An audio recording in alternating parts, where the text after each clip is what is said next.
Tough one.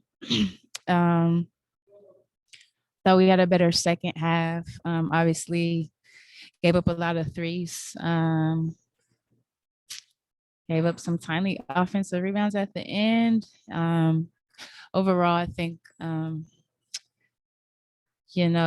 off of that tough road trip, understanding that this is we're gonna hit a tough stretch. I think this one kind of brings us back down to reality and just understanding where we got to continue to grow and get better.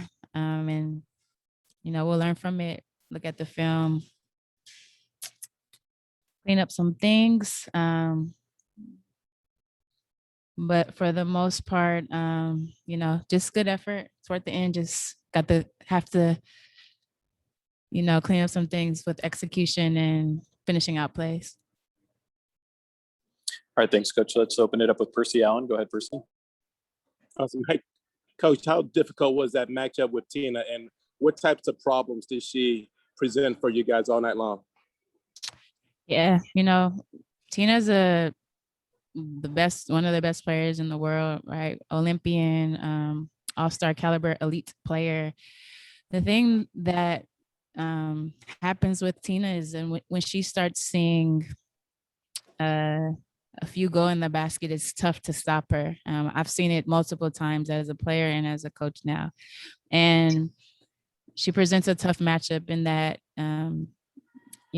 having to guard her, showing bodies, but also space with shooters on the floor. It's kind of pick your poison. But we've been talking about it for a few days, just trying to get her off her spots. But today, even when she was off her spots, she was just in a groove early and was able to catch that momentum and continue. And she 5 assists today, and she's getting rebounds and buckets, and just overall, she's an elite athlete. And we showed bodies. I mean, I thought for we battled against her. Obviously, giving up 34 isn't ideal, but it's a tough matchup.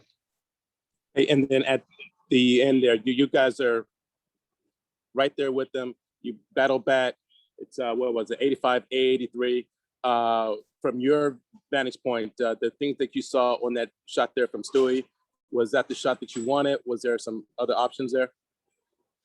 Yeah, I wanted kind of Jewel to be aggressive, but she saw the opening for Stewie, and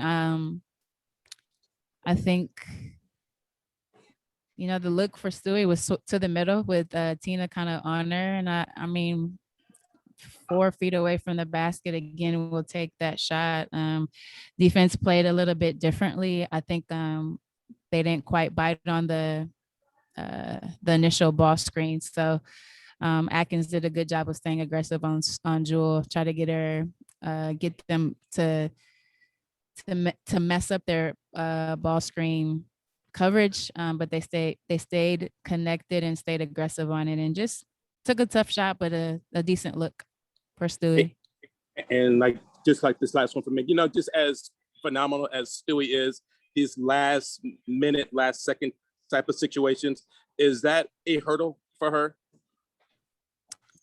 I kind of heard about the stat that was presented, but I'm not quite sure. I mean, at the end of the day, she is one of the best players in the world, and I don't think I'm not sure if she's thinking about whatever statistics someone is saying that she's not efficient in those moments. And it's a matter of understanding who's on the floor, and we're going to continue to find ways to be productive in those moments. Obviously, Jewel was cooking we were trying to get her a shot, but Brianna Stewart with the ball close to the basket, I would take that any day, and I will continue to take it any day. And it's just a matter of her honing in, focusing up, and getting it. When she sees a couple go through in those moments, I mean, the stat probably will continue to change, but I mean, best player in the world, you got to continue to have faith in those moments for her. And this is something that she'll grow and get better at.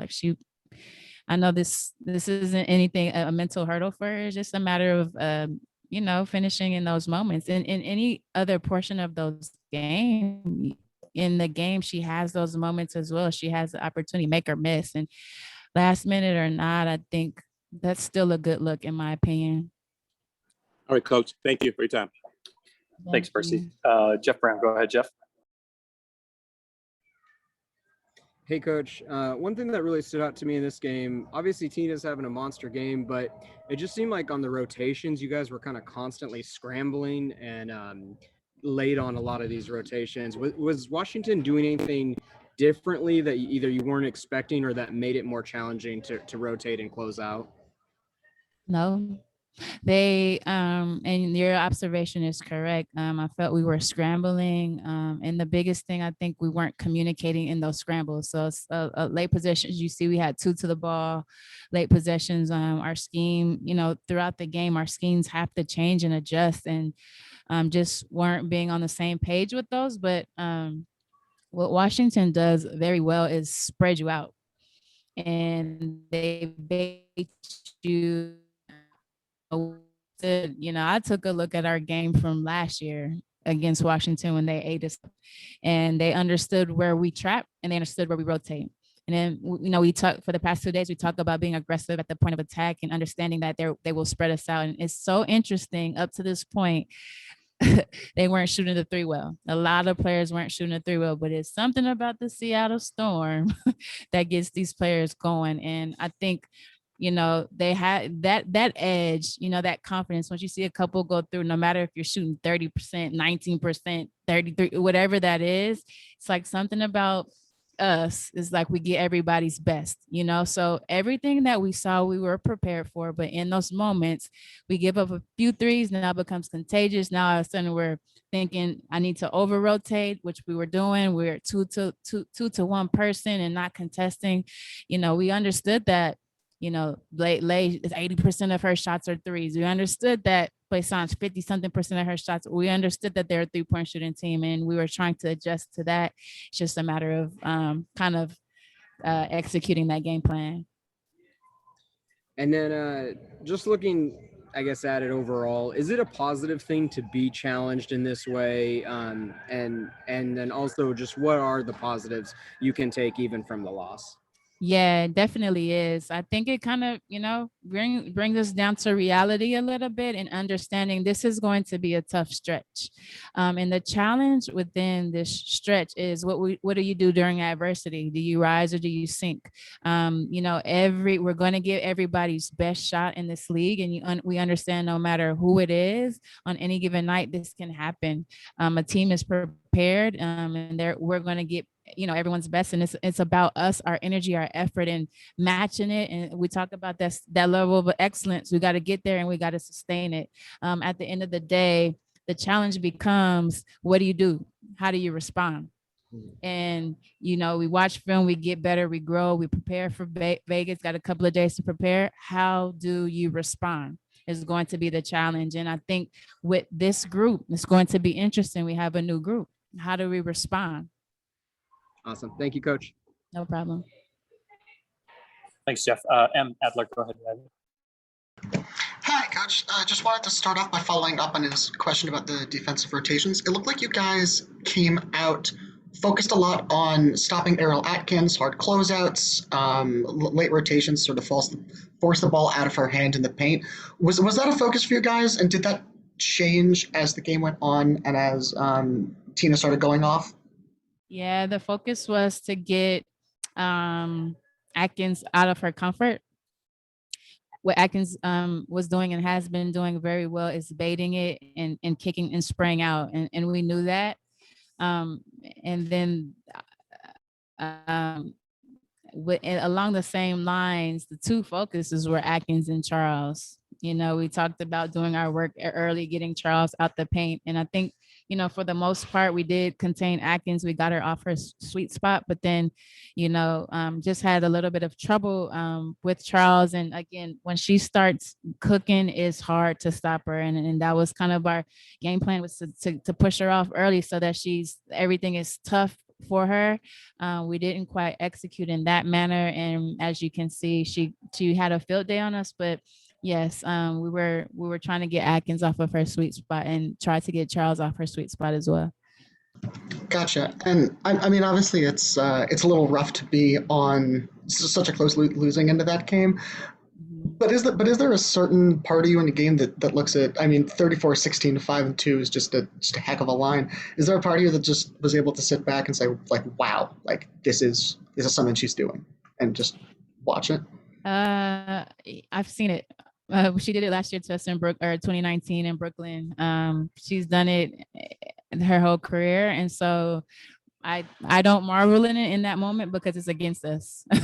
You know what I'm saying? But honestly, that's just what she does. She's an excellent player. She's tough, you know what I mean? And when I look back and see the stat line, I am like, wow, but I don't like it. You know what I mean? I don't like it for us, but I do like it for her. I like it for the league, and I understand she's a great player. In the moment, I'm a competitor. You know, you want to stop it. You want to stop the bleeding. You want to take the ball out of her hands. You want her to miss a few, but like I said, she's a player. When she gets rolling, it's hard to stop her. Gotcha. Thank you. All right, thanks, Sam. Coach, we'll let you go. We'll be joined by Jewel Loyd here in just a minute.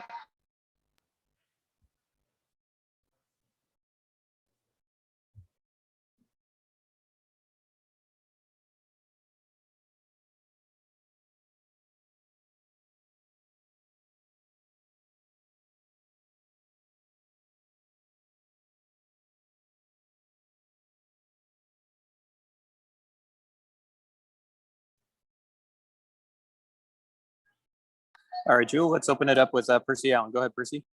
Awesome. Hey, Joe, just on like Tina Charles, just how difficult of a matchup is she? And when she's going like that, how does she, I guess, control different parts of the game? I mean, she's an Olympian, right? It's nothing new. We know how Tina is. She's a hard player to guard. You know, we need to do early work on her, but when a player gets going, regardless of who they are, once they get going, get a rhythm, it's hard to stop them. So we'll look at the film and see how we can get better and go from there. Hey, and then just on like the second to last play there, you guys are down 85-83. Coach said that she thought that you could have been a little bit more aggressive on that possession. You gave it to Stewie. Just from your advantage point, the things that you saw on that possession. Yeah, you know, I think you know, I was feeling good, but you know, I trust Stewie in situations, and you know, I think at certain times, and that's growth of the player that I'm trying to become. You know, I gotta pick my poisons and decide, you know, when I want to be aggressive and when not to. But I mean, we had two good shots at the end. You know, my three that was just short, and then Stewie's floater that was back of the rim. So you know, we had good looks. Could I have taken a contested shot and got to my spot? Yeah. But we'll work on, you know, how to be better so it doesn't have to come down to last second shots. I hear you, Joe. Thank you.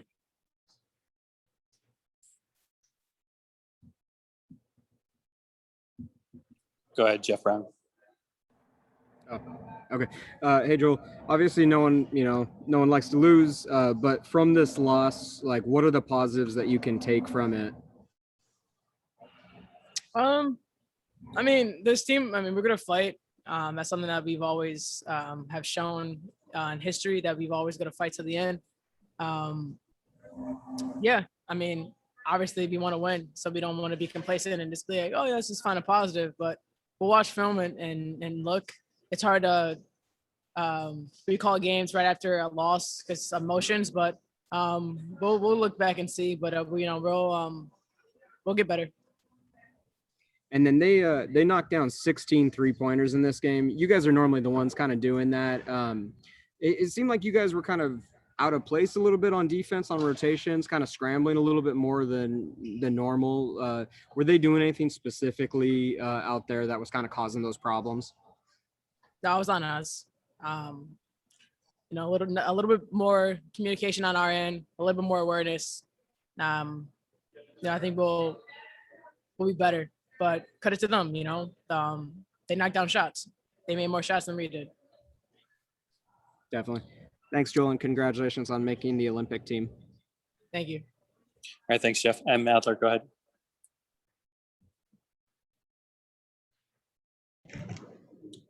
All right, I guess we're done. And we got Mercedes Russell stepping in here. Oh, this is real close. All right, proceed. Go ahead and kick us off. Well, hey, just like curious about just from your perspective, how much of a load is it having to guard Tina? Is it one of those things that you're trying to take away one thing or two things, or just from your perspective? Well, she leads the league in scoring, so I mean, she's scoring in multiple ways and just trying to make it difficult for her to score. But I mean, she was red hot from the 3-point line tonight, so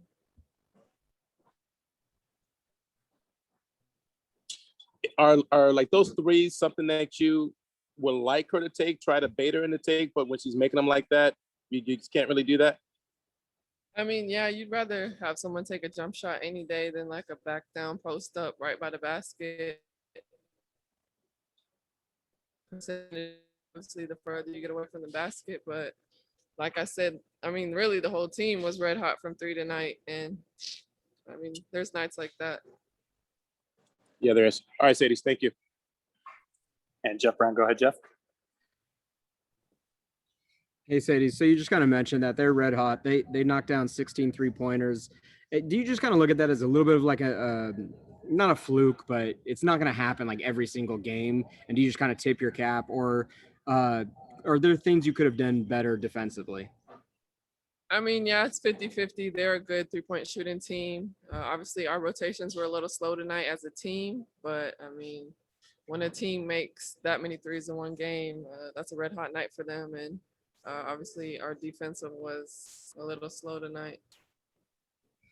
And then you guys were 12-2 coming into this game, and obviously last season 18-4 and undefeated in the playoffs. Is it good to be challenged like this, like Washington did to you guys tonight, just to kind of maybe reset things and maybe put things back into focus? I mean, honestly, the WNBA is the best league that you can play in. So, I mean, teams 1 through 12 are tough. They're stacked. Every game is going to be difficult. Every game is going to be hard, but pulling out wins is really important. And we just came up a little short tonight. I mean, we only lost by 4 points. And I mean, they made so many threes. So, I mean, it's just something for us to learn from, and we'll build from today on. Definitely. Thanks, Sadies. Thanks, Jeff. M. Adler, go ahead. Hi, just had a really quick question to follow up on the defensive rotations. Obviously, the backside of your offensive scheme puts a lot of stress on the outside with the help and fly. Does that put more stress on you as an interior defender, or for you is it just going about your business as usual? Nah, I mean, our team is built on, rotations, helping each other and just scrambling. So, I mean, it's what we're used to. I think we were just a step slow, like I said, tonight. And I mean, there's nights like that. Obviously, it didn't turn out in our favor, but it's all right. Gotcha. Thanks. All right, thanks, Em. And you are good to go, Mercedes. Thanks for joining us. Thank you. We'll have Candace Dupree here in just a sec.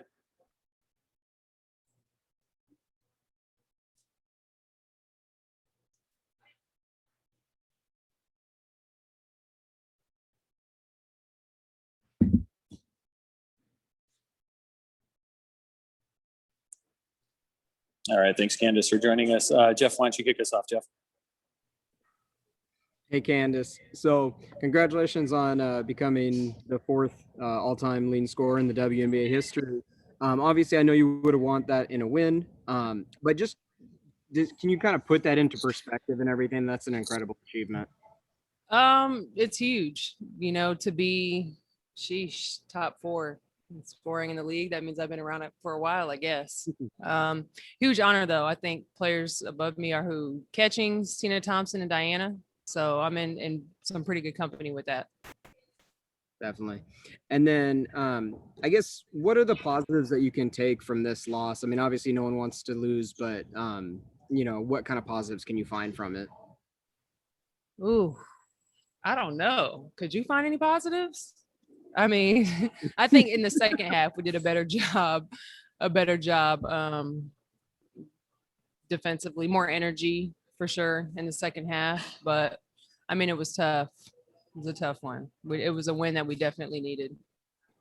Yeah, I would say, I mean, the fact that they knocked down 16 threes and you guys didn't get blown out, like that's, you kept it competitive. So that's a positive for sure. Not the 16 threes, but No. the fact that we didn't get blown out for sure. Yeah. And so kind of just going off of that, like it did seem like rotations and were like a little bit more scrambling and a little bit slow. Like was Washington doing anything kind of different that like kind of caused those problems with the rotations? I think they read how we were trying to guard ball screens and they took advantage of it. Like you said, we scrambled a lot. I think our guards ended up on the post players a lot. So in trying to double down on them, they were able to get a lot of skip passes and hit threes. So we got to find a better way to adjust to that, when they're trying to feed it inside. Either maybe don't switch ball screens or try and find a way to bump that guard out and get a big on big. Definitely. Excellent answer. Thank you, Candace. Thanks, Jeff. Emma Adler, go ahead. No problem. Hi. So first of all, it seems like you've been getting into a really nice groove with the second unit, especially on offense as of late. How hard is it to sort of come away with that improvement in a game where it's still a tough loss? I'm just trying to be solid. And I thought, I felt pretty good tonight. I had a conversation with Noel the other day about, taking ownership of that second unit. So just trying to get comfortable with that, communicate with them a little bit more, make sure we don't get stagnant, that kind of stuff, lock in on defense. So yeah. Nice. And then secondly, obviously not really not the result you want on Pride Night, but what is it to be able to play in front of a crowd that supports you and an organization that supports people in that way? I think it's huge, to have the kind of support here in Seattle that we have. I looked around the arena and just saw flags everywhere. People have the T-shirts on, so I think it's great that our organization is inclusive and very big on diversity, and our fan bases as well. Great, thank you. No problem. All right. Thanks, Candace, for joining us. We'll wrap things up today and see everybody back here on our press conference on Thursday will be our next one.